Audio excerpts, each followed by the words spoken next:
Le premier événement en 2017-2018, je me rappelle plus, 200 personnes, c'était un de mes rêves de monter sur scène.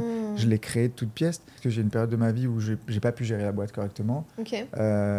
Et il l'a fait à ma place. Il y a une phrase qui, moi, m'a marqué pendant ces 2 années-là, c'est « la souffrance est proportionnelle au temps qu'on lui accorde ». Il y a une part de moi qui est un peu, parfois, je m'observe, je me dis « il faut rattraper le temps perdu ». Pour moi, un très bon marketeur, c'est quelqu'un qui est en capacité de comprendre le contexte dans lequel se trouvent les gens. Et la seule chose sur lesquelles j'ai la maîtrise, je ne vais pas forcément dire le contrôle, mais la maîtrise, c'est moi, en fait.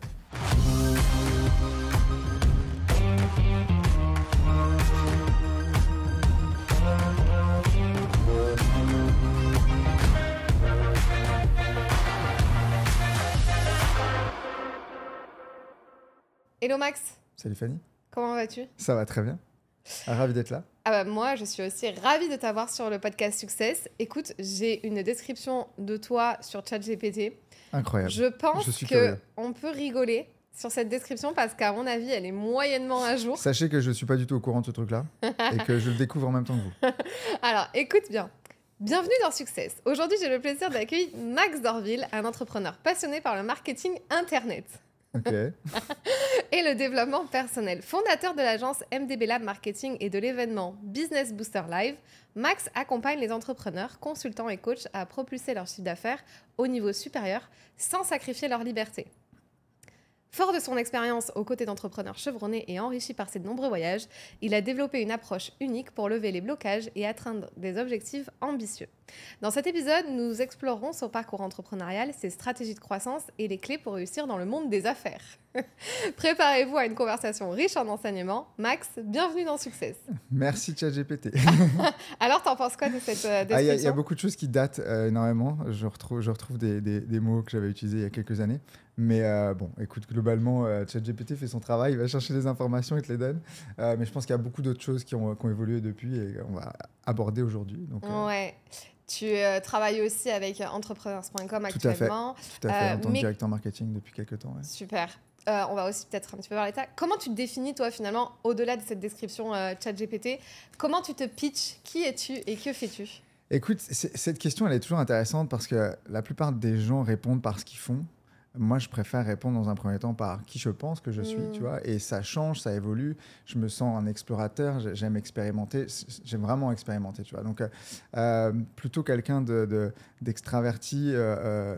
Enfin, je suis devenu plutôt extraverti. Avant, je l'étais pas. Tu vois, je n'osais pas lever la main en cours quand j'étais petit, tu vois. Donc, j'ai la même story, même storytelling. Donc, voilà, aujourd'hui, par des conférences, des podcasts, etc. Donc, voilà, je suis curieux. J'adore voyager, découvrir de nouvelles cultures, me dépasser. J'ai des valeurs d'excellence, de performance aussi. Mais tu vois, voilà, c'est plus cette notion de curiosité, ambition, qui me définit aujourd'hui en tant qu'être humain, tu vois, la famille aussi, les amis, le socle, la base. J'ai été pendant des années très instable sur ma position géographique, parce que j'ai fait peut-être, je pense, 2 fois le tour du monde en 4 ans, avant de trouver un endroit où je me sentais à peu près bien de rester, tu vois. Et voilà, et ce que je fais, en fait, peut changer à tout moment. Aujourd'hui, voilà, j'ai monté plusieurs boîtes dans les 10 dernières années. Aujourd'hui, je suis aussi très engagé au sein d'entrepreneurs.com. Et en fait, voilà, ça c'est des choses qui peuvent changer au cours du temps, qui définissent la personnalité que je suis devenue par toutes ces expériences, ces échecs, parce que j'en ai eu beaucoup, les succès, les échecs, les expériences, c'est tout ça qui font aujourd'hui l'homme que je suis, et c'est comme ça que je me définirais, tu vois. Cool. T'as quel âge aujourd'hui? 36 ans. Et t'as commencé à entreprendre quand? 29. 29, ok. Ouais. Tu faisais quoi avant? Ah, très intéressant. Ouais, j'ai commencé à entreprendre j'ai commencé à 27 et je me suis lancé à la boîte à 28, 29, je ne me rappelle plus. Avant, j'étais architecte, dans le domaine de l'architecture. Oh, wow, ok. J'ai bossé au Canada, j'ai bossé en France pendant des années. Et en fait, après mon diplôme, j'ai bossé 4, 5, 6 ans. Et avant mes 30 ans, j'ai eu un déclic, je me suis dit, il y a un truc qui ne joue pas, j'ai envie de plus d'impact. À l'époque, mon grand-père décède, j'ai une conversation très touchante avec lui quelques moments avant qu'il nous quitte. Et en fait, c'est un truc sur les rêves, tu vois. Il me dit, Max, n'échange pas tes rêves contre la réalité des autres. J'ai bugué littéralement quand j'ai entendu cette phrase. Et je me suis dit, est-ce que c'est vraiment ça la vie que je veux, tu vois, aujourd'hui? Est-ce que c'est vraiment ça que j'ai envie de raconter à mes enfants, petits-enfants, ou même à d'autres gens quand j'aurai cet âge-là? Et quelques mois, si ce n'est pas peut-être une année un peu plus tard, j'ai quitté le travail et je suis retourné aux études. J'ai repris un master à HEC Paris et Grenoble École de Management en entrepreneuriat et j'ai monté ma boîte. Ok. Ta boîte de? Bah, à l'époque, une agence de marketing que j'ai toujours, spécialisée en media buying. Mais voilà, au début, c'était, tu sais, très organique. On démarrait, j'ai fait de la formation en ligne, j'ai monté des immersions, on accueillait des gens dans des villas de luxe dans le sud de la France, des événements à Ouais. Lyon. Le premier événement en 2017, 2018, je me rappelle plus, 200 personnes. C'était un de mes rêves de monter sur scène. Je l'ai créé de toutes pièces. Ça a complètement transformé mon état d'esprit parce que c'était quelque chose qui me paraissait complètement impossible. C'était un rêve de gosse. Et finalement, bah, ça, c'est un message que je veux faire passer aujourd'hui. On est capable de réaliser beaucoup plus que ce qu'on pense, en fait. Du moment qu'on y met l'énergie, le temps, parfois l'argent aussi. Donc, Ouais. c'est cet état d'esprit-là que j'ai essayé de me forger. Et dans le process, j'ai beaucoup de chance. J'ai des parents qui m'ont accompagné, soutenu, parfois, pas toujours, tu vois. C'est sûr, quand tu as fait des études longues et que tu bosses depuis 6 ans et puis que tu rentres un jour à la maison et que tu dis à tes parents, bon, alors moi, j'ai décidé que j'allais Ouais. tout quitter et que j'allais faire le pimpin sur Internet. Le pain. Bon, bah, mes parents, ils n'étaient pas super chauds, tu Ouais. vois. Mais finalement, tu vois, à l'époque, je me rappelle très bien, ma mère m'a dit, si tu le fais pas maintenant, à l'époque, je devais avoir 28 ou 29 ans, elle me dit, tu le feras jamais. C'est bien. Ils sont dans un esprit growth mindset aussi. Ouais. Ouais. Et pourtant, tu vois, j'avais un bon job, j'avais un bon salaire correct, j'avais l'appartement, la chérie, j'avais tout. Ouais, tu signais tout sur le papier, quoi. Mais j'étais pas heureux. Et comment on fait pour se dire je vais me lancer dans le marketing digital, enfin alors qu'on est architecte à la base du coup, Ouais. et que enfin tu t'es formé, tu t'es Alors. dit mais et pourquoi le marketing digital et tout, est-ce que parce qu'en plus on a quasi le même âge et tu as commencé aussi au même âge que moi, je me demande si on n'a pas été un peu dans les mêmes séminaires à C'est l'époque. très très possible, hein. Martin Latulippe est mon mentor, donc j'ai baigné là-dedans très tôt. Et le développement personnel, en fait, si tu veux, mon père m'a mis dedans très jeune. Il s'est formé avec Paul Pironnet en France, que je salue, Waouh. c'était par là, Paul. Ok. Et donc, du coup, voilà, j'ai fait plusieurs fois le cycle PNL. Et ça m'a permis déjà d'avoir un état d'esprit qui me faisait me remettre en question et me poser des questions. Et qu'est-ce qui a fait qu'à un moment donné, j'ai switché? C'était aussi cette envie de ne pas être coincé à un seul endroit dans ma vie, quoi. J'avais le sentiment à un moment donné que je me disais, putain, si je continue comme ça, je suis où dans 10 ans? Au même endroit, dans le même bureau. Peut-être que j'aurais évolué, mais peut-être pas. Ouais, l'enfer. Et je me voyais pas. Moi, je suis de Grenoble. Je me voyais pas rester à Grenoble, tu vois. Donc, il y avait ce désir profond. J'ai toujours voyagé. Je voulais voir le monde, etc. Et en fait, j'ai commencé à m'intéresser à l'indépendance financière en 2000. Je sais plus quelle année, mais je devais avoir 26, 27 ans. Et ça a pris des années, tu vois. Je me suis formé. Je me rappelle au boulot, suivais mes formations sur mes heures de travail. Salut. On a tous fait ça. Et ouais, je suis tombé à l'époque des Martin, des Olivier Roland, des Cédric, etc. Canissette, Voilà. Et c'est comme ça que j'ai mis le doigt dedans, en fait. Yes. Et un beau jour, je me retrouve chez Martin à Paris. Je raconte souvent cette histoire, mais dans un séminaire. Et il y a une femme qui est sur scène. Je me rappelle, je suis au 8e rang. Et elle dit, l'année dernière, j'étais assis à votre place. Et là, ça m'a switché. Je me dis, bah, moi, l'année prochaine, je suis à ta place, en fait. Trop bien. Et Tu l'as fait? Ouais, moins d'un an, j'ai fait 6 mois plus tard. Puisque en fait, cette soirée-là, je me retrouve pour une raison que j'ignore encore en backstage à manger avec Paul, Martin Co. Et puis Martin, moi, je lui ai jamais parlé. Le gars s'assied à côté de moi pour une raison que, enfin, tu vois, impossible. Tu vois. Et puis il me connaît pas. Il me dit, qu'est-ce que tu fous là? Et en fait, je raconte l'histoire avec beaucoup de, tu vois, d'humilité déjà, mais ensuite, j'y croyais pas vraiment au truc. Je me dis, mais ouais. Et puis il me dit, c'est quoi ton rêve? Je dis, bah voilà, moi je suis hyper inspiré par ce qui se passe là, je veux aussi partager des choses sur scène, je sais même pas quoi, tu vois. Et je ne sais pas pourquoi, on a cette conversation et il me dit, bah vas-y, go, fais-le. Je rentre chez moi, je dis, c'est complètement zinzin cette histoire. Et finalement, donc ça c'était en juin, juillet, je me rappelle plus, et puis en avril, le 6 avril, on était 200, 220, 250 personnes à Lyon, dans une salle sur mon propre séminaire, tu vois. Et ça, c'était très cool, la famille, les amis, etc. Donc voilà, c'est là que ça switch. Et ça part très fort. Et après, il y a le Covid, et puis on sait ce que ça donnait. Il faut se réinventer, il faut changer de modèle. On ne peut plus mettre des gens dans des salles. On a de la chance, entre guillemets. Euh, Ça, c'est une petite anecdote comme quoi, parfois, quelque chose qu'on lance et qui échoue, entre guillemets, peut finalement, sur le long terme, vous rapporter énormément. Je me rappelle, je suis avec mon associé de l'époque, on organisait des immersions dans le sud de la France, et puis finalement, on devait avoir 5-6 personnes, 4 ou 5 annulations, il nous reste une participante. On se regarde, on fait, écoute, qu'est-ce qui se passe? On le fait pas à perte, entre guillemets, tu vois. Je dis, écoute, regarde, on aime ce qu'on fait, viens, on le fait, tu vois. On va prendre 2 cas ou 4 cas, je sais plus, sur le week-end. Et puis, finalement, cette cliente-là, on aurait pu l'annuler. Bah ouais. Et dans les années qu'on suivit, dans les 5-6 années qu'on suivit, elle nous a rapporté plus d'un demi-million d'euros, tu vois. Comment ça? Bah, elle est devenue cliente Ah ouais. régulière et on les a gardées pendant beaucoup d'années. Incroyable. Parce que tu as dit on tout de suite, donc ça veut dire que tu t'es associé ouais, là, rapidement. je me suis associé avec quelqu'un que j'apprécie beaucoup, qui est un de mes meilleurs amis. Et je ne sais pas si on en parlera des associations parce que c'est un sujet qui revient souvent. C'est quelqu'un en qui j'ai beaucoup de gratitude parce que j'ai une période de ma vie où je n'ai pas pu gérer la boîte correctement. Okay. Et il l'a fait à ma place très bien. Et il a pris le lead. Et en fait, sans lui, on aurait coulé, tu vois. Donc, et il m'en a pas voulu et il me l'a pas fait payer. Et donc, les associations, les gens avec qui on partage notre vie personnelle comme notre vie professionnelle, c'est des choix qui sont essentiels à faire. Et donc, Julien, je le remercierai toute ma vie pour ça. Ok. Quand tu dis que ça a été compliqué, toi, tu parles de ta vie personnelle a impacté ta vie professionnelle. 100%. Ouais, okay, je sais que c'est un sujet que tu voulais aborder.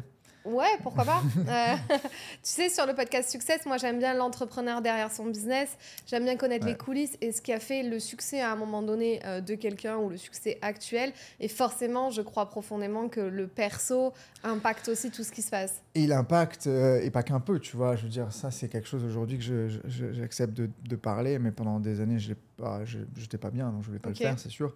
Là, c'est derrière moi, mais clairement, ça a été 2 années de tornade, tu vois, dans lesquelles je n'étais pas capable de faire autre chose que de réfléchir, déjà dans une certaine souffrance, mais voilà, d'être focalisé sur une blessure, un moment douloureux, une difficulté à surpasser, et j'ai rien pu faire d'autre.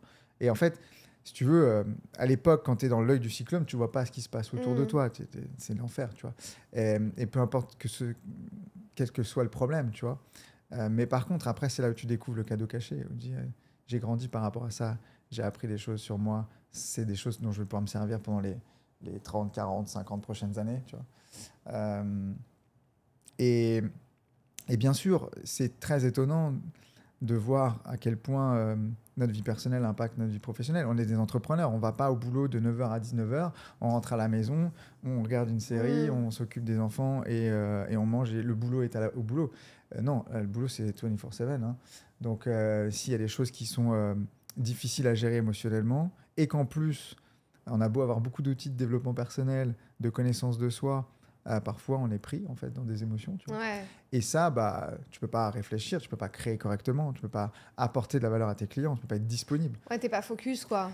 T'es pas focus. Aussi. Donc comment gérer ça? Pour moi en tout cas, le meilleur moyen que j'ai trouvé, c'est de traverser le truc, c'est essayer de le bosser.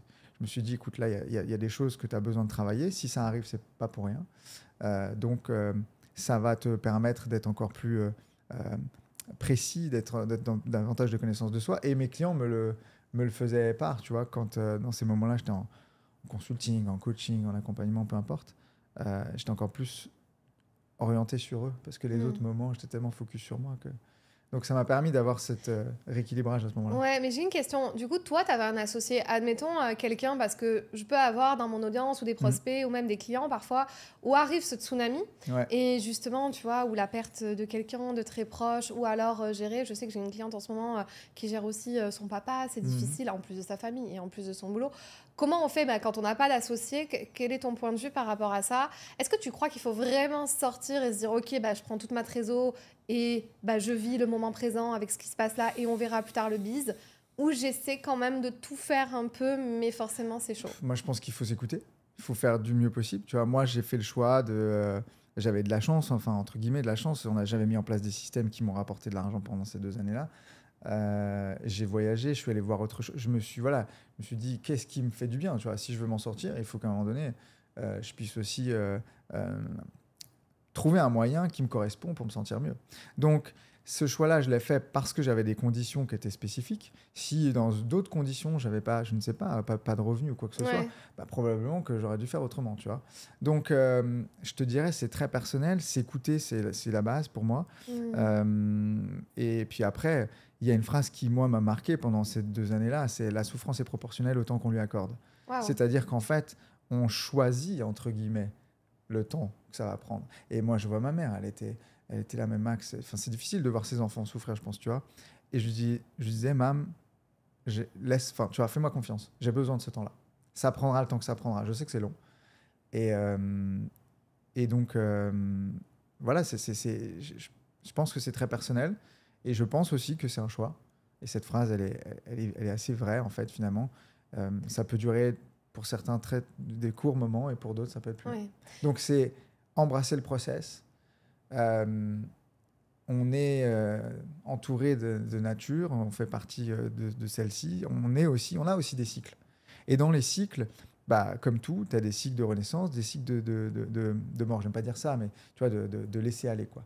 Donc, c'est à quel point est-ce que j'accepte de laisser partir une part de moi ou des éléments d'une vie passée, etc., pour renaître et peut-être me redécouvrir, etc. Donc j'étais constamment dans des cycles de croissance, décroissance, d'expansion, de contraction. Et puis plus tu as pris ce temps-là pour toi en t'écoutant et tu vois, en disant aussi à ta maman, bah, en fait, laisse faire, fait que je pense aujourd'hui ou depuis plusieurs mois, années maintenant que ça va mieux, t'es plus créatif du coup maintenant, t'es plus focus, t'es plus à fond dans le moment présent, alors que si t'avais pas forcément pris ce temps-là, peut-être que ça aurait pris 5-10 ans où finalement t'aurais tout fait un peu moyennement, quoi.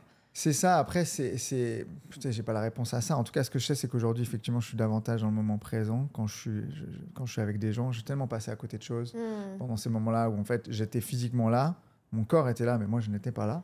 Et les gens m'ont bien rappelé. J'ai perdu beaucoup de gens dans le process. Et puis, d'autres sont restés. C'est d'ailleurs assez intéressant à observer.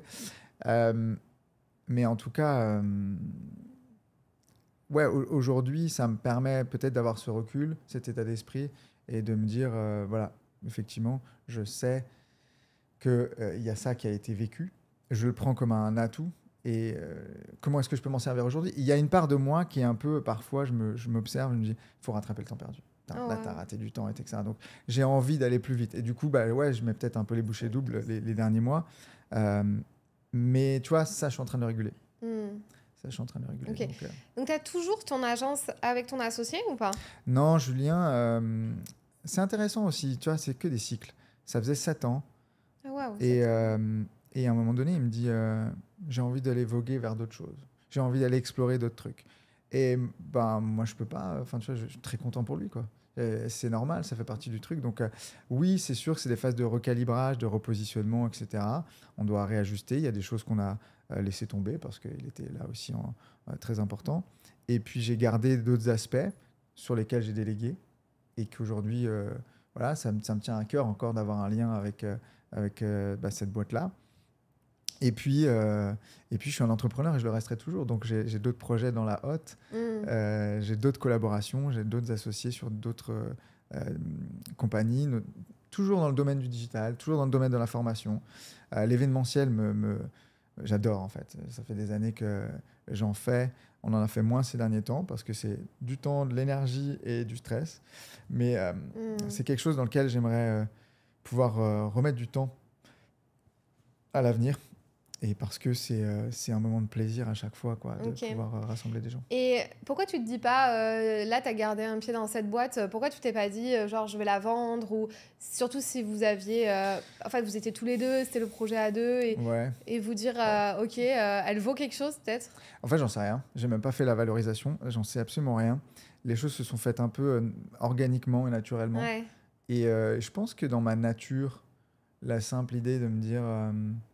en termes d'identité, certes aujourd'hui, comme je l'ai dit, je suis quand même vraiment investi chez Entrepreneurs, etc. Directeur marketing, c'est beaucoup de responsabilités. Et j'apprends énormément de choses et j'apporte, je l'espère, énormément de choses et mon expérience aussi. Mais tu vois, encore une fois, je pense que c'est des phases, des cycles, tu vois, et de la découverte. On a envie d'expérimenter. Je pense que j'avais envie de nouveaux challenges, de nouveaux défis. J'ai envie de garder ces sociétés-là parce qu'elles font partie de moi, tu vois, aussi. Et que sans elles, je ne serais pas là aujourd'hui. Ouais, c'est ça. Donc, du coup, tu fais comment pour, là, clairement, t'organiser entre un petit peu toutes tes verticales Là, j'apprends dans la pratique. C'est learning by doing. Hein. Mais je gère les priorités et j'ai appris à déléguer aussi. Il y a des choses que j'ai déléguées presque à 100% et je fais confiance aux personnes qui le gèrent. Genre quoi, par exemple? Genre la gestion de certains clients, l'opérationnel, tu vois, sur la partie media buying, je fais pas le media buying de mes clients. Certes, on a réduit le volume, mais voilà, à fil des années, je sais que j'ai pu placer des personnes de confiance qui peuvent aussi gérer ça. On verra dans le futur à quoi ça ressemble. Et puis voilà, c'est un apprentissage aussi, tu vois, d'être des deux côtés de la barrière, entre guillemets. Et je pense que je suis aussi heureux d'avoir cette période de vie où, gérer des boîtes, c'est pas uniquement être dans la créativité, etc. Et c'est plein d'autres choses. Hein. C'est de la gestion, c'est l'opérationnel, c'est de la comptabilité, etc. Donc, j'ai encore ces petites choses-là à faire. Mais justement, ça m'oblige à m'organiser, à m'intéresser à des choses comme l'IA, qui aujourd'hui simplifie la vie de ouf. Et j'y crois beaucoup. Donc, tu sais, quelque part, problématique, solution. Qu'est-ce qu'on peut faire, tu vois ? Et donc, du coup, je me dis, on va rentrer dans une ère où on va être énormément assisté par l'intelligence artificielle. Et donc, j'essaye aussi d'utiliser ça pour me simplifier la vie. Ok. Combien tu as de personnes dans ton équipe ou qui t'entourent, ou les choses que tu délègues? Ça dépend des périodes, hein, mais 3-4 personnes, tu vois, je dirais. Ok. Et tu sais quoi, là, je voudrais juste revenir sur un truc, je sais pas, je rétro-pédale dans le podcast, dans l'épisode, mais c'est pas parce que aussi t'as eu une croissance, t'as pas dit le mot fulgurant ou t'as dit ça allait très vite à un moment donné. À un moment donné, quand on a commencé les événements, avant Covid, etc., oui, ça allait très vite. Fait que peut-être à un moment donné, la chute, enfin, quand t'as un truc personnel. En fait, dans l'entrepreneuriat, ce que j'ai remarqué, je ne sais pas, hein, mais souvent quand ça peut aller très. Tu sais, c'est un peu comme pour un chanteur qui pop-up ou une star, machin. Tu sais, quand ça va très très vite puis que tu gagnes beaucoup d'argent ou quoi, alors que normalement, ça devrait ou pourrait être une croissance plus continue, plus fluide, fait que la chute ou les échecs peuvent être vraiment très bas, vont vraiment te mener plus bas que à la base, ce que ça devrait être. Ouais, et ça, je l'ai vécu. Et c'était, tu sais, j'ai fait le deuil de ça, je crois, aujourd'hui, mais ça m'a vraiment fait mal pendant un moment. Et je me rappelle avec Martin, on en parlait un peu en coaching, et c'est un peu, tu sais, ce syndrome de l'artiste qui émerge, qui sort son premier album, c'est un succès. Et du coup, il y a une pression énorme pour sortir la suite, tu vois. Wow. Et donc, en fait, quand je me suis pété la gueule, parce qu'on peut le dire comme ça, c'était même plus une priorité pour moi, en fait, ça. C'est-à-dire que je l'ai mis de côté, littéralement, mon business, mes affaires, et pourtant, ça partait bien, tu vois. Certes, il y a eu le Covid, et puis ça, on peut rien y faire. Mais c'est sûr que c'était très, très bien parti. Et après, voilà, ça a été 2 années d'absence, quoi. Donc forcément, il se passe des choses pendant ce temps-là. La Terre continue de tourner. Hein. Et quand tu reviens à la réalité, il faut recommencer un petit peu pas de zéro, mais pas loin. Donc, apprentissage aussi. Et en même temps, je me dis, ça fait partie du jeu, tu vois. Je crois pas connaître vraiment d'entrepreneurs qui ont eu du succès dans leur vie entrepreneuriale et qui ont eu un truc linéaire de A à Z, tu vois. Des faillites, des échecs, des loupés, tu vois, des boîtes qui partent fort et puis qui se cassent la gueule. Enfin, c'est normal, quoi. Ouais, c'est normal. Donc, j'essaye en tout cas d'avoir la philosophie de l'apprentissage et de me dire ça n'aurait pas pu se passer autrement parce que de toute manière, ça s'est passé comme ça. Donc voilà, il y a beaucoup de philosophie derrière ça. Je ne justifie pas non plus, tu vois, ça, dire bon, voilà, c'est comme ça, c'est un échec et tout, etc. Mais au contraire, dire comment je peux capitaliser là-dessus pour en faire une force aujourd'hui. Et je veux dire, j'ai encore le temps de créer plein de trucs, quoi, tu vois. Ouais, c'est clair. Et de participer à des choses qui sont beaucoup plus grandes que moi. C'est ce que j'apprécie aussi, notamment avec Entrepreneur. C'est que c'est un truc qui dépasse toute la boîte, tout le monde, quoi. Qu'est-ce que tu aimes le plus dans ton métier aujourd'hui ou alors dans tes nouvelles un petit peu fonctions que tu as en ce moment ? C'est la vision, si tu veux. C'est de me dire, OK, Moi, j'ai toujours eu, pas toujours, hein, mais depuis ces dernières années, l'ambition de pouvoir impacter le plus de gens possible, de partager des expériences. C'est pour ça que j'aime aussi faire ce qu'on est en train de faire, partager, créer du contenu à titre perso. Mais voilà, c'est ça qui m'anime, c'est de me dire, il y a des gens qui aujourd'hui sont dans une situation et qui demain peuvent complètement changer leur vie, que ce soit business, entrepreneurial, parce qu'ils étaient peut-être à un manque de connaissances, manque de conscience, manque de confiance. Et ces éléments-là, je suis trop content en fait quand je peux avoir une conversation avec quelqu'un qui me dit putain Max, là c'est ouf, ça j'en avais pas conscience, ça je l'ai pas vu, waouh, juste ce petit truc là ça me permet de peut-être gagner du temps dans mon travail, de passer plus de temps avec mes enfants. Ça me rend heureux quoi. Waouh. Et du coup, est-ce que tu coaches encore beaucoup là? Ça m'arrive, moins qu'avant, mais ça m'arrive. Quelles sont les problématiques que tu vois le plus chez les entrepreneurs, peut-être qui débutent ou qui sont en tout cas dans le process, qui sont encore un petit peu au début de leur parcours, les erreurs ou les croyances ou les choses qu'ils font ou les obstacles qu'ils ont sur leur route, qui vraiment les handicapent de ouf à grandir et à avancer quoi.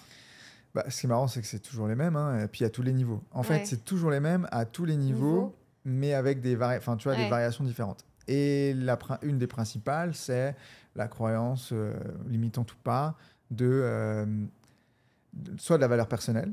Donc, je n'ai pas suffisamment conscience de la valeur que j'ai, et donc du coup, je n'ose pas faire certaines choses. J'ai peur du regard des autres, j'ai peur d'échouer. Qu'est-ce que les autres vont dire de moi si je me suis lancé là-dedans, puis tu vois, je te l'avais dit. Et globalement, je fais une petite parenthèse, mais on fonctionne tous de la même manière. Le cerveau n'a qu'une fonction, c'est de nous protéger. Du coup, sa principale. Et donc, du coup, dès lors qu'on va vouloir sortir de notre zone de confort, on va avoir cette croyance de dire qu'est-ce qui se passe si jamais les choses ne se passent pas comme j'ai prévu. Et dans ça, on souhaite être aimé, reconnu, vu, entendu par nos proches ou même par les gens qu'on ne connaît pas. C'est un truc de fou. On peut prendre une critique et ça peut blesser énormément de quelqu'un qu'on ne connaît pas à l'autre bout de la planète sur un réseau. Tu vois. Et donc, du coup, ça mène à du questionnement, de la remise en question, du doute. Et je pense que c'est une des premières causes pas d'échec, mais de non... Enfin, je ne me lance pas, quoi. Ça, c'est la première chose. Deuxième chose, c'est une espèce de méconnaissance de la réalité des choses qui sont à mettre en place. Et parfois, on pense que ce sont des choses extrêmement complexes et compliquées. Alors, je ne dis pas qu'elles sont faciles, je dis qu'elles peuvent être simples au démarrage. Et nous, les marketeurs, il y a une phrase qui dit qu'on ruine toujours tout, c'est qu'on cherche évidemment à vendre notre sauce, et donc parfois, on peut aussi la rendre... La faire se rendre un peu inaccessible pour qu'elle soit désirée, tu vois. Alors que je pense que la plupart des systèmes aujourd'hui, surtout quand on démarre, sont assez simples. Et la troisième erreur majeure, c'est plus business. Donc il y a une erreur plutôt mindset, interne, émotionnelle. Il y a une erreur de méconnaissance et de manque de conscience. Et la troisième erreur, qui est plutôt business, c'est la méconnaissance de son client idéal, de son client. De son avatar. Même dans des boîtes très avancées, c'est vrai, genre plusieurs millions, je me rends compte que soit il n'y avait pas de documents ou de choses qui rassemblent c'est qui notre client. Et donc du coup on le sait pas vraiment. Parce que quand tu sais ça, tu as une capacité à pouvoir communiquer, partager, t'adresser à ta cible. Et là, si tu es bon, si tu connais ça, il n'y a pas de raison que tu ne vendes pas. Et dernier point, je suis bavard, c'est la confusion que je peux avoir entre acquérir des nouveaux clients, c'est compliqué, et comment on dit LTV en français, mais c'est la valeur à vie de mon client. Tu vois. En fait, finalement, c'est plus facile de fidéliser et de garder des clients que d'en acquérir. Et donc, on a tendance à se dire, faut que j'ai plus de clients, Alors, regarde les clients que tu as déjà. Comment est-ce que tu peux les faire évoluer dans ton écosystème, et comment ces clients-là peuvent te rapporter sur une vie. Tu vois, alors c'est exceptionnel, hein, mais quand j'ai un client qui me rapporte plus d'un demi-million d'euros, la LTV, elle est bonne. Enfin, la valeur de la fidélité du client est très, très bonne. Et donc, du coup, tu te rends bien compte que pour avoir le même montant, ça m'aurait pris peut-être certainement beaucoup plus d'énergie pour aller vendre à tous ces clients-là. Donc, c'est des petites choses comme ça. Et puis, la dernière erreur, c'est de ne pas se former, quoi. Pas se former, pas se faire accompagner. J'ai dû investir plusieurs centaines de milliers d'euros dans mes masterminds, coaching, mentoring. Et c'est clair et net que je continue. Ouais. J'irais même plus loin sur ce que tu dis. Là, tu dis qu'il faut toujours chercher de nouveaux clients. Tu sais qu'aujourd'hui, la plupart de mes clientes, c'est faut chercher plus de followers. Parce que les followers égalent potentiellement plus de clients. Mais je leur dis, tu peux avoir 50 000 followers si tu ne vas pas leur parler, si tu ne vas pas prospecter, si tu ne connais toujours pas ton client idéal. Tu peux avoir 1 million de followers et pas vendre. Hein. Et pas vendre, ouais. Et donc ça, c'est ce que je remarque beaucoup. Je dis toujours, il vaut mieux avoir mes petits 5 000 followers et faire mes 5 chiffres par mois que l'inverse. En tout cas, c'est ma vision des choses et c'est ce que j'essaie d'enseigner. Justement, j'ai une question pour toi. Tu dis, nous les marketeurs, tu as dit ça. Et en fait, comment tu fais pour... parce que j'ai l'impression que tu aimes autant le coaching, la spiritualité, le dev perso, les choses un peu deep et accompagner l'humain et transmettre, que aussi le marketing et le business. Est-ce qu'à un moment donné, il y a eu un conflit de valeurs dans ton parcours où ça s'est entrechoqué, tu vois ? Conflit de valeurs, je sais pas. Mais en tout cas, j'ai assez... Clairement, c'est pas que je favorise ou que je privilégie l'un au détriment de l'autre. C'est juste que je suis passionné de tout ce qui est effectivement personal growth et développement personnel et l'humain, en fait. Et en fait, pour moi, un très bon marketeur, c'est quelqu'un qui est en capacité de comprendre le contexte dans lequel se trouvent les gens. Oui. Et donc, si je suis capable de comprendre les gens émotionnellement, potentiellement, je vais être peut-être un marketeur différent, mais un bon marketeur. Après, tout ce que j'ai appris aux US, etc., les choses on va dire, de marketing plus... tu sais, je me suis beaucoup servi d'une échelle, qui est l'échelle de la conscience et l'échelle énergétique. Et en fait, tout ce qui est de l'ordre des émotions négatives, qui est beaucoup utilisé en marketing, hein, la peur, la honte, le doute, etc., c'est des choses qui sont utilisées tout le temps pour vendre. Et j'ai cherché à peut-être pas inventer, mais tu vois, mettre mon attention sur comment est-ce que je peux donner du pouvoir à mes prospects, plutôt dans l'amour, la reconnaissance, la conscience. Et donc, du coup, de proposer une expérience avant même l'achat, qui est déjà, la personne a pris conscience de quelque chose, a réalisé quelque chose, elle est plus dans la conscience de soi, etc. Donc, je pense que j'ai essayé de connecter les deux de cette manière-là et d'être plus, j'aime pas dire ça, mais marketing du cœur ou j'en sais rien, plutôt que marketing un petit peu de la peur, tu vois. Même si je reconnais que parfois, c'est quand même intéressant de comprendre la tension entre je mets en face de mes prospects leurs problématiques, parce qu'en même temps, sinon tu ne changeras jamais, quoi, hein. Si Tony Robbins dit de toute façon, tant que tu n'as pas assez souffert, tu ne vas pas bouger. Et le cerveau n'a aucune bonne raison de te faire changer quelque chose tant que pour lui, il n'est pas suffisamment dans l'inconfort. Donc une situation, en fait, pourquoi les gens ne changent pas ? La plupart des gens, ils savent ce qu'ils doivent changer, comment ils doivent le changer, pourquoi ils doivent le changer, mais ils ne changent pas. Donc qu'est-ce qui se passe ? C'est qu'à un moment donné, la situation dans laquelle tu te trouves n'est pas suffisamment inconfortable. Et je pense que mon rôle en tant que marketeur, en tout cas comment je le vois aujourd'hui, c'est de permettre à des gens de prendre conscience de ça et de réaligner juste des croyances qu'ils peuvent avoir avec celles que je veux faire passer. Trop bien. Il y a écrit un truc sur ton bras. Ouais. J'ai remarqué, Est-ce que tu peux nous dire ou... Ouais, bien sûr. Il y a écrit quoi ? Il y a écrit alors, when things change inside you, things change around you. En français, quand les choses changent à l'intérieur de toi, les choses changent à l'extérieur de toi, autour de toi, et pas l'inverse. Parce que pendant des années, j'ai essayé de changer l'extérieur. J'ai essayé de changer une personne.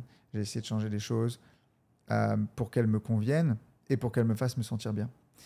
Et tant que je n'y arrivais, étonnamment, tant que je n'y arrivais pas, je me sentais très mal. Et en fait, j'avais mis toute ma conscience et mon énergie à essayer de changer mon environnement. Jusqu'à ce que je prenne conscience qu'en réalité, il y a des choses sur lesquelles je n'ai pas le contrôle et encore moins les autres. Et les seules choses sur lesquelles j'ai la maîtrise, je ne vais pas forcément dire le contrôle, mais la maîtrise, c'est moi en fait. C'est mes pensées, mes émotions, les choix que je suis en capacité de faire et l'environnement et les gens auxquels je vais donner mon temps et mon énergie. Donc, le jour où j'ai compris réellement ça, game changer, genre, tu sais, le aha moment, là où tu dis, putain, attends, qu'est-ce qui est en train de se passer ? Mais j'étais en incapacité totale de comprendre ça avant. Et donc, voilà, quand j'ai découvert cette phrase, j'ai dit, de toute façon, ça, c'est quelque chose que je pourrais me tatouer parce que je le regretterai jamais. Enfin, je vais jamais trouver cette phrase fausse, tu vois. Donc, ça a été vraiment ça, pour moi. cette révélation de me dire, en réalité, mon bien-être personnel ne dépend que de moi et pas des autres. Et ça m'arrive encore d'être dans des situations où je me dis, putain, je me sens pas bien, si c'était comme ci, si c'était comme ça serait mieux. Et là, tu sais, je me reprends assez vite et je me dis, attends, là, c'est à propos de toi, en fait. Qu'est-ce que tu ressens? C'est quoi tes pensées? Tu sais, c'est l'espèce de waterfall, comment on dit, une cascade. C'est qu'est-ce que je pense qui me fait ressentir, qui amène à mes émotions, à une situation, à une mise en action et à un résultat, tu vois. Et donc, si je veux changer le résultat, j'aime souvent donner cet exemple-là, mais en fait, à situation égale, il y a plein de manières de voir les choses. Il y a plein de regards possibles. Et donc, du coup, qu'est-ce qui fait la différence? C'est comment est-ce que je vais penser cette situation, qu'est-ce que je vais penser à propos de cette situation, qu'est-ce que je vais ressentir à propos de cette situation, et du coup, in fine, je vais avoir un résultat qui va être différent. Ça peut être dans une séparation, dans une perte, dans un échec, dans un échec total. Ouais. Je peux voir le truc de plein de manières différentes.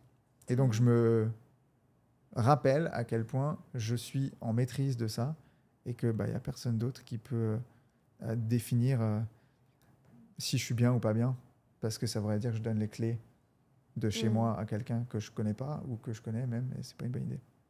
Trop bien. J'aime bien ces épisodes un peu 360 où on aborde un peu tout, finalement, dans un fil un peu décousu et tout, mais c'est cool. Je vais te poser des petites questions pour terminer. C'est quoi ton livre de chevet en ce moment? Ou dernièrement Littéralement, c'est Viktor Frankl. Ah ouais. Et le titre en français, c'est... Je pourrais pas t'aider, mais je ne me je rappelle le connais. plus. Mais je vous invite à vraiment lire. C'est quelque chose sur le bien-être, comment être heureux, quelque chose comme ça. Ce gars-là est fou. Il était dans les camps de concentration. Il a écrit son livre. Vraiment, ça te permet de remettre en perspective aussi. Et juste pour faire le lien avec le sujet d'avant, parfois, ça fait aussi du bien de se faire remettre en perspective et de se dire, OK, je tourne dans mon petit bocal et je suis dans la plainte, et je suis dans le manque de gratitude. En fait, regarde un petit peu autour de toi et rends-toi compte qu'en réalité, certes, tu as fait des sacrifices, tu as pris des risques. Et si j'ai la vie aujourd'hui que j'ai, c'est pas de la chance. Mais toutefois, j'ai quand même beaucoup de gratitude sur ce que j'ai aujourd'hui, même si parfois c'est compliqué. Parfois, j'en ai marre et que ça... Tu vois. Ouais. Qu'est-ce qui t'énerve profondément ou qu'est-ce qui peut t'énerver, je sais pas, en ce moment plutôt, ou qu'est-ce qui te déclenche? Oui, c'est des questions absolument pas préparées. Mais je ne savais pas que j'allais poser ces questions. J'aime bien. La bêtise et l'incompétence, honnêtement, parfois ça me déclenche. Tu vois, le manque de réflexion que je peux observer, mais ça, c'est pas, tu vois, c'est pas négatif. L'injustice aussi. Ouais. Quand je vois des situations, ou quand je vis des situations dans lesquelles je me dis, ah là, ça me trigger, tu vois. Et c'est étonnant parce que c'est en lien avec les blessures. 5 blessures de l'âme. Et j'aime beaucoup ce bouquin, d'ailleurs, en passant, de Lise Bourbeau. Mais ça, c'est des choses que je suis beaucoup plus attentif aujourd'hui. Tiens, qu'est-ce qui me déclenche? Qu'est-ce qui me trigger? C'est quoi qu'il y a derrière? C'est quoi la blessure que je ressens? Et du coup, j'essaie d'y réfléchir. Ma vie n'est pas toute analyse, hein, attention, mais en tout cas, je suis très observateur et depuis des années, j'ai cette capacité à m'observer. Tu vois. Ouais, c'est la connaissance de soi, c'est la conscience de soi aussi. Et à l'inverse, qu'est-ce qui te met en joie? Qu'est-ce qui t'apaise? Qu'est-ce qui te rend heureux? Le chant des oiseaux. En vrai, non, j'aime bien. Étonnamment, c'est quelque chose auquel j'étais pas très conscient. J'habitais en Suisse pendant plusieurs années et puis la nature, le bruit des vaches, je l'avais tout le temps. Hein. Et du coup, quelque part, c'est marrant, quand on ne l'a plus, c'est là qu'on se rend compte aussi du calme que ça pouvait m'apporter. Mais sinon, ce qui me met en joie, c'est les personnes que je choisis d'avoir autour de moi. Ça, encore une fois, on n'en a pas parlé aujourd'hui, l'environnement. Ton environnement détermine ton comportement. Ça, c'est encore une phrase. J'ai beaucoup de punchlines comme ça, parce qu'elle me marque, tu vois. C'est la manière dont je vais me comporter, dont je vais agir, dont je vais ressentir, est influencée par l'environnement et les gens qui sont autour de moi. Mais ça, c'est mon choix, tu vois, donc j'ai du pouvoir là-dessus. Et donc, ce qui me met en joie, c'est effectivement ces moments-là, parfois très simples, j'ai pas besoin de trucs super élaborés avec des personnes. Et c'est pas une question de lieu, c'est une question, en tout cas pour moi, il y a des gens pour qui c'est le lieu, etc. Moi, c'est les gens.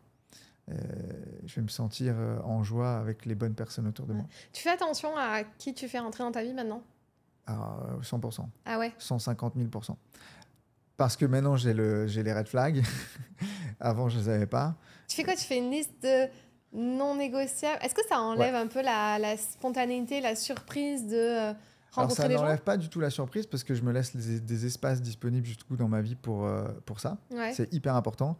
Tu vois, c'est pas cadré à ce point, etc. Mais par contre, très vite, je me rends compte Ouais. est-ce que c'est quelque chose qui est en adéquation avec moi ou pas. Et ouais, j'ai mes non négociables, clairement. Maintenant, il y a cette partie-là, il y a la partie d'intuition qui est beaucoup plus développée qu'avant. Un feeling, une intuition, on l'explique ou on l'explique pas, j'en sais rien, tu vois. Je vis assez vite le découvrir. Et puis après, tu as la deuxième partie qui est est-ce que ça match sur les valeurs? On s'associe pour des valeurs, on se dissocie pour des valeurs. Et du coup, tout dans ma vie, ça s'est passé comme ça. Les associations business, les relations, etc. À la base, on se rejoint parce qu'on connecte sur les mêmes choses. Et puis, on se sépare parce qu'on n'est plus connecté sur ces trucs-là. Quoi. Ouais, et puis si tu as fait le parcours de Paul Pironnet aussi, tu as le système des valeurs, on l'a vu et revu, on connaît par cœur le nôtre, et puis il évolue aussi. Ouais. Et j'aime bien faire ça, moi aussi, avoir ma base de liste de non négociables, mais tu sais, c'est un peu la raison, c'est un peu les trucs un peu factuels dans la réalité, et le côté intuitif, le côté je me connecte à ce que je ressens aussi à ce moment-là. Mais je le fais beaucoup plus maintenant. Très cartésien à la base, architecte, très structuré, organisationnel, plan, etc. Et en fait, toutes les fois dans ma vie où je ne me suis pas écouté, je me suis pris un gros mur dans la face. Ouais. Et donc, du coup, maintenant, j'essaye quand même de connecter ma tête avec mon cœur, ce qui n'est pas toujours évident. Hein, mais ce côté intuitif, il s'est développé grâce à ces 2 années-là parce que du coup, je l'ai entraîné. Quoi. C'était là tous les jours pendant 2 ans, 365 jours par an. Ouais. Et donc, du coup, comme tout, quand tu entraînes quelque chose. Tu vois, cette période-là, t'as apporté vraiment quelque chose de mais positif. Même encore aujourd'hui, je dis, tiens, c'est vrai que ça, c'est grâce à ça. Et c'est pour ça que ça m'a mis du temps à avoir de la gratitude pour cette période-là. Mais j'en ai aujourd'hui pour ces choses-là que je découvre bien après. Ouais, cool. Comment on travaille avec toi si on a envie, qu'est-ce que tu nous proposes si on a envie de travailler avec toi? Déjà qu'on se parle, parce que c'est exactement ce qu'on vient de dire. Les valeurs, la mission, la personnalité. Peut-être que je peux ne pas pouvoir ou recommander quelqu'un, ou en tout cas le sentir ou pas le sentir. Aujourd'hui, je fais des choix. Il y a des projets sur lesquels je ne me laisse pas le temps de travailler. Et il y a des choses sur lesquelles vraiment je vais avoir une connexion, une envie, et là je vais y aller. Donc, on se parle, et pour se parler, on se prend un petit rendez-vous. Vous m'écrivez un DM sur mon Insta, on peut prendre rendez-vous. Je mange personne et c'est moi qui réponds. J'ai effectivement une assistante, mais la plupart du temps, c'est moi qui réponds. Donc, c'est comme ça, Instagram, Facebook, YouTube, LinkedIn, Anyway. Trop bien. Mettez-moi un message et puis on se parle. Trop bien. Et tu en as dit beaucoup dans cet épisode, mais je termine toujours le podcast par ça. Est-ce que tu as une dernière punchline, citation ou mantra que tu te répètes ou que tu aimes bien répéter à tes apprenants, à tes clients? Là, je vous en ai donné quand même pas mal aujourd'hui. Mais je resterai sur les 2 qui ont changé ma vie. Hein. C'est n'échange pas tes rêves contre la réalité des autres. Et celle-ci, elle veut dire ce qu'elle veut dire. Je ne l'ai pas expliqué, mais en gros... la plupart des gens feront une projection sur ce qui est un rêve, que ce soit le vôtre ou le leur. Et en fait, c'est très personnel. Et il ne faut pas s'arrêter à ce que les gens vont dire. Il n'y a pas de rêves qui sont trop grands. Ça, c'est ce que j'ai appris. Et quand, à l'époque, on m'a dit « Mais non, mais Max, tu n'y arriveras pas. Tu n'auras personne dans ta salle. Ça va te coûter du pognon. Et tu vas te planter. » Si j'avais écouté ces gens-là, je ne l'aurais pas fait. J'aurais pu me planter. Ce n'est pas le cas. Mais, tu vois, et ça, mon grand-père, je le remercie pour ça. Donc ça, c'est la première. Puis la deuxième, ce qui compte, c'est ce qui se passe à l'intérieur. Quand les choses changent à l'intérieur de toi, les choses changent autour de toi. Si vous voulez changer de vie, ça se passe là. C'est des choix que vous allez faire, c'est des directions que vous allez vous autoriser à prendre, des personnes que vous allez vous autoriser à être. Et ça, c'est une vraie question aussi, à un moment donné, que je me suis posée. Qui c'est que j'ai envie d'être ?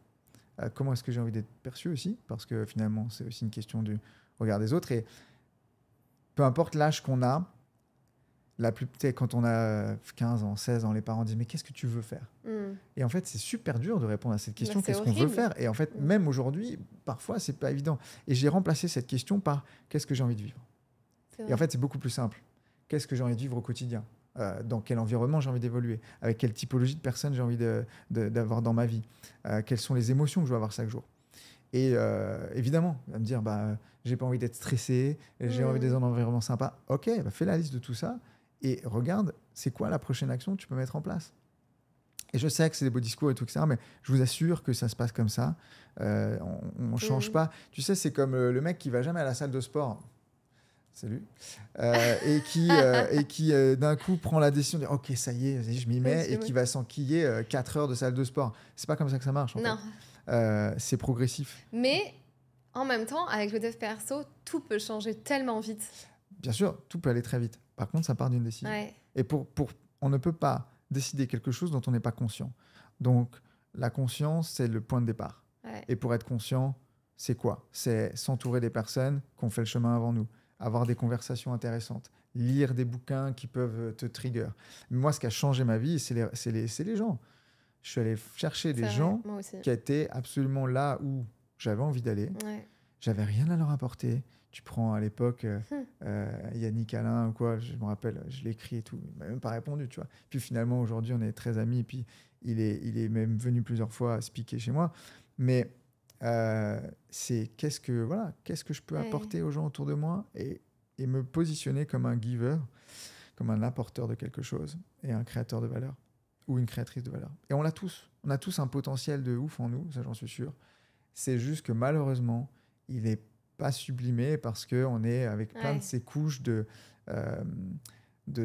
croyances qui nous limitent, quoi, en fait. Et ces croyances-là, elles sont renforcées par l'éducation, la société. Et je critique pas, c'est juste faites les bons choix, tu vois. Moi, je regarde plus les médias depuis 5 ans, 6 ans. Enfin, là, tu vois, la télé, les infos, quoi. Ça me bousille. Donc, avec quoi je me nourris tous les jours ? Quel est le genre d'information qui rentre dans mon corps, dans mon cerveau ? Et bon, on pourrait encore aller sur l'alimentation, le sommeil, le machin. Ça, c'est encore plein d'autres sujets. Mais là-dessus, j'ai beaucoup de travail à faire, mais conscience de ça. Ouais, je suis d'accord. Merci Max pour ton temps. Cet épisode est disponible sur YouTube. Vous pouvez aussi nous voir, nous retrouver, nous écouter aussi là-bas, et vous abonner à la chaîne YouTube. Si vous avez aimé cet épisode... Cliquez ici, cliquez là. cliquez ici. Si vous avez aimé cet épisode avec Max, vous pouvez aussi le commenter sur Spotify ou Apple Podcast. Ça nous ferait plaisir d'avoir votre retour. On veut le podcast avec le maximum d'écoute, s'il vous plaît. Voilà, mettez un pouce, un truc. Et vous pouvez aussi nous parler sur Instagram, Max Dorville et Fanny l'Esprit Coach, pour nous dire ce que vous en avez pensé. Merci à toi. Avec grand plaisir. Au plaisir de revenir sur plein d'autres sujets. Mais c'était vraiment un plaisir d'être là. Merci beaucoup. À bientôt. À bientôt. Ciao.